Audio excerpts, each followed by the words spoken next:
बिस्मिल्लाहिर्रहमानिर्रहीम। अस्सलाम वालेकुम स्टूडेंट्स। आज जो हमारा नेक्स्ट एक्सपेरिमेंट है वो जी एक्सपेरिमेंट नंबर 5.3। इससे पहले हम एक्सपेरिमेंट नंबर 5.1 और 5.2 डिस्कस कर चुके हैं, जिसमें हमने बेसिकली जो इसमें जो चीज़ें सीखी हैं वो हमने सिंपल पेंडुलम के बारे में सीखी हैं कि सिंपल पेंडुलम के ऊपर हमारा जो है वो कौन किसी चीज़ इफेक्ट करती है और कौन सी चीज़ इफेक्ट नहीं करती। सबसे पहले जो हमारा एक्सपेरिमेंट नंबर था एक्सपेरिमेंट नंबर 5.1, उसके अंदर हमने देखा था कि अगर हम अपने सिंपल पेंडुलम की लेंथ इंक्रीज कर दें या डिक्रीज कर दें तो क्या हमारे सिंपल पेंडुलम के टाइम पीरियड के ऊपर उसका कोई असर पड़ता है कि नहीं पड़ता। इसी तरह जो हमारा उसके अंदर हमने एक्सपेरिमेंट नंबर 5.1 में हमने एक और चीज़ भी फाइंड की थी, वो थी हमारे पास वैल्यू ऑफ जी। हमने उस एक्सपेरिमेंट में जी की वैल्यू भी फाइंड की थी। उसके अलावा अब जो हमारा एक्सपेरिमेंट नंबर 5.2 था उसमें हमने ये देखा था कि अगर हम अपने सिंपल पेंडुलम का जो मैस है जो हमने साथ लगाया होता है रस्सी के साथ, मैस ऑफ बॉब या मैस ऑफ पेंडुलम जिसको कहा जाता है, वो अगर चेंज कर दें, चेंज करने से मुराद उसको कम करके देखें या बढ़ा के देखें तो क्या हमारे टाइम पीरियड के ऊपर उस चीज़ का कोई फर्क पड़ता है कि नहीं पड़ता।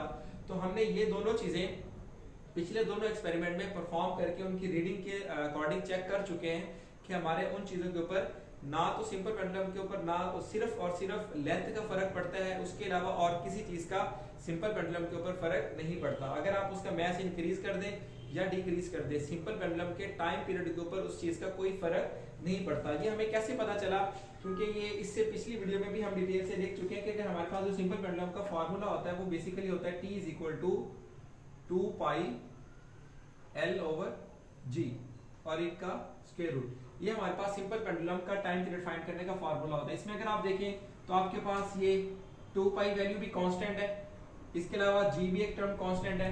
तो कांस्टेंट को अगर हम यहाँ पे साइड पे कर लें तो आपके पास क्या हो जाएगा, T is equal to 2 pi G और इधर से आपके पास रह जाएगा L स्क्वायर रूट। इस पूरी टर्म को अगर आप कांस्टेंट कंसीडर कर लें तो आपके पास ये क्या बन जाएगा, T is equal to constant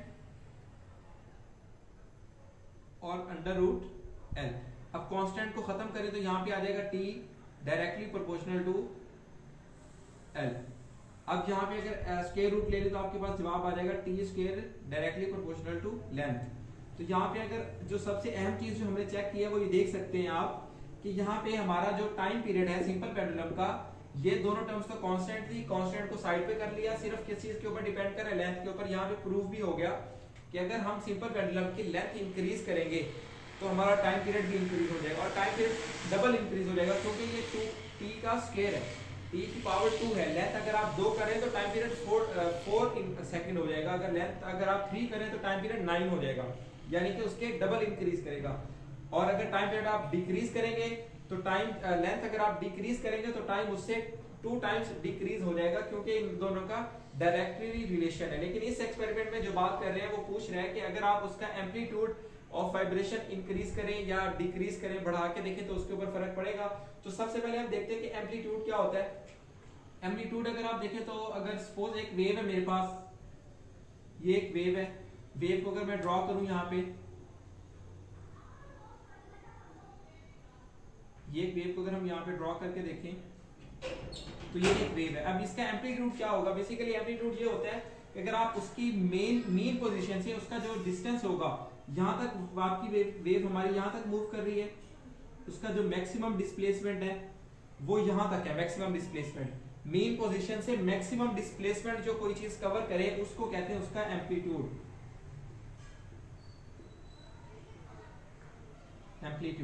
ये वेव की एग्जांपल थी। इस तरह जो हमारे पास सिंपल पेंडुलम होगा, सपोज ये एक हमने पेंडुलम अटैच किया हुआ है यहाँ पे, तो अगर आप इसको लेके जाते हैं यहाँ पे, इसको आप ले गए यहाँ पे, इधर जाके आपने इसका ये रिलीज करना है। अब आपने आपके पास यहाँ पे पहुंच गया, अब आपके पास इस तरह से, अब आपके पास जो पेंडुलम है वो इस जगह पे है। तो अब आपने इसको यहाँ से जब रिलीज करेंगे तो वो कह रहा है कि इसका एम्पलीट्यूड आप बेशक यहाँ ले जाएं या इधर जितना मर्जी ले जाएं, क्या इसके ऊपर इसका टाइम पीरियड के ऊपर कोई फर्क पड़ेगा। यही चीज हमने फार्मूले के अकॉर्डिंग भी चेक कर ली है कि क्योंकि फार्मूले में कहीं भी एम्पलीट्यूड का जिक्र नहीं है।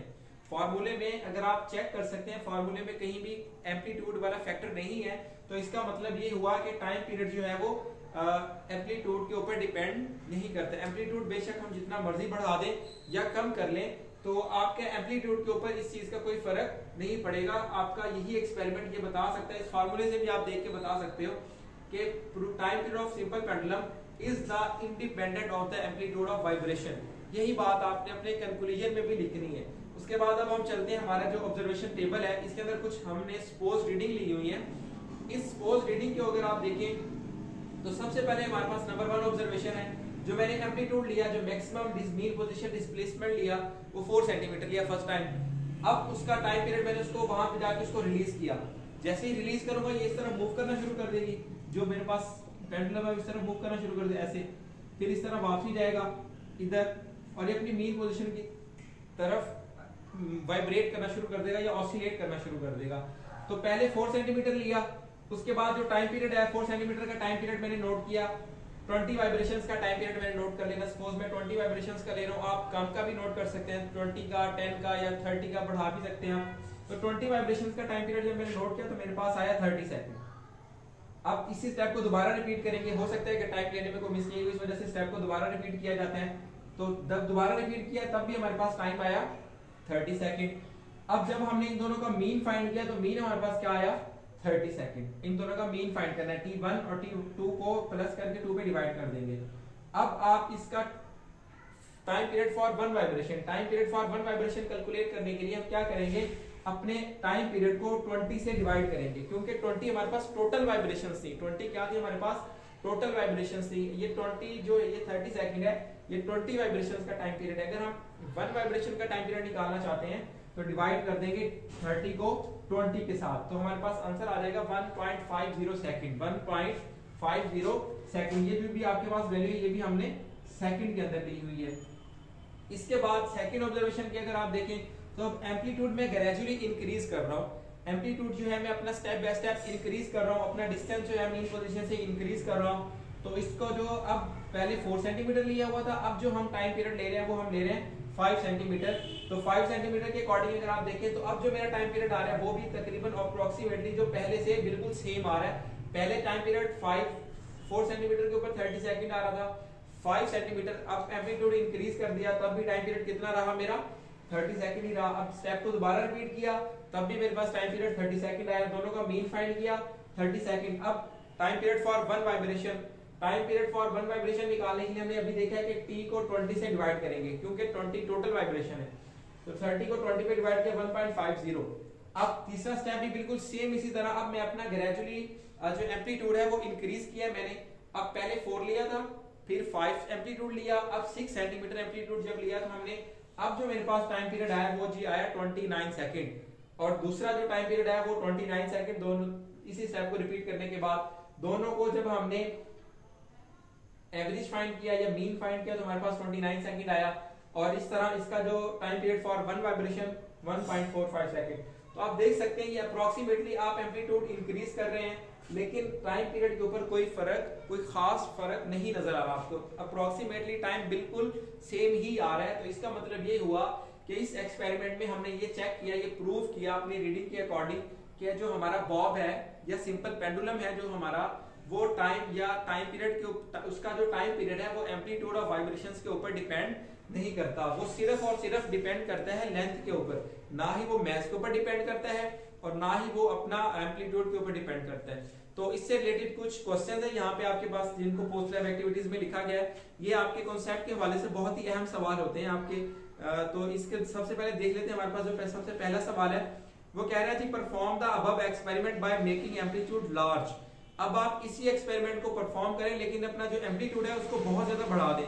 अब कितना करें, यहाँ पे जो हम पहले ले रहे थे, पहले 4, 5, 6 सेंटीमीटर तक अपने एम्पलीट्यूड ले रहे थे, लेकिन अब कह रहा है कि आप इसको आप मजीद बढ़ा दें 20, 30 सेंटीमीटर तक लेके जाएं, तो क्या टाइम पीरियड के ऊपर फर्क पड़ेगा? नहीं, क्योंकि बेशक आप जितना एम्पलीट्यूड जितना मर्जी बढ़ा दें टाइम पीरियड के ऊपर उस चीज का कोई फर्क नहीं पड़ेगा। टाइम पीरियड जो 4 के लिए आना है, जो ही 20 के लिए आना है, वही 30 के लिए आना है, वही सेकंड के लिए है। शर्त ये कि आप 20 सेंटीमीटर के ऊपर भी आप 20 वाइब्रेशंस काउंट करें, 30 सेंटीमीटर के ऊपर आप 20 वाइब्रेशंस काउंट करें, यानी कि आप वाइब्रेशन सेम रखेंगे कि मैं इतनी वाइब्रेशंस का टाइम पीरियड फाइंड करना चाहता हूं। सपोज अगर आप 10 वाइब्रेशंस का टाइम पीरियड फाइंड करना चाहते हैं तो आप बेशक एम्पलीट्यूड जितना मर्जी ले ले, लेकिन वाइब्रेशन आप सिर्फ 10 ही काउंट करेंगे। आप चेक करेंगे कि आपका जो टाइम होगा वो कांस्टेंट रहेगा।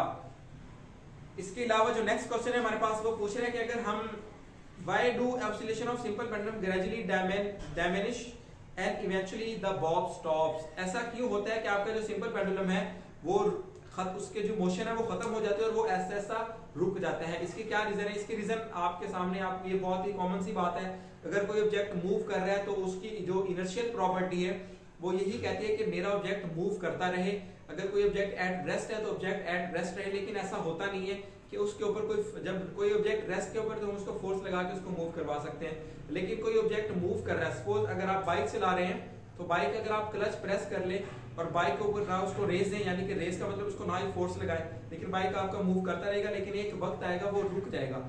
ऐसा क्यों हुआ? क्योंकि आपके जाहिर तो उसके ऊपर कोई फोर्स नहीं लग रही आपको, लेकिन आपको फील जरूरी होगी, उसको एक एयर रेजिस्टेंस लग रही होती है। दूसरा, उसकी रोड और टायर के दरमियान फ्रिक्शन भी हो रही होती है, जिसकी वजह से उसकी जो मूव करने की जो सलाहियत है या फोर्स है वो डिक्रीज होना शुरू हो जाती है और एक ऐसा वक्त आ जाता है कि उसकी वो फोर्स बिल्कुल खत्म हो जाती है।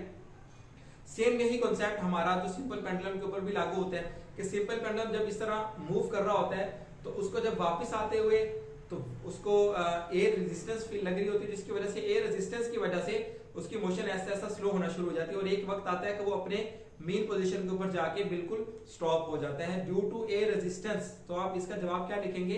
एयर रेजिस्टेंस की वजह से उसका जो मैच जो हमारा पेंडुलम है वो स्टॉप हो जाता है।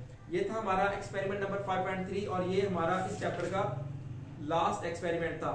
इससे रिलेटेड, ये पूरे चैप्टर से रिलेटेड अगर आपको कोई भी सवाल या कोई भी चीज अगर आपको समझ नहीं आई तो आप हमारे कमेंट सेक्शन में पूछ सकते हैं। इंशाल्लाह आपको अच्छे तरीके से समझाया भी जाएगा, गाइड भी किया जाएगा। तब तक के लिए अल्लाह हाफिज।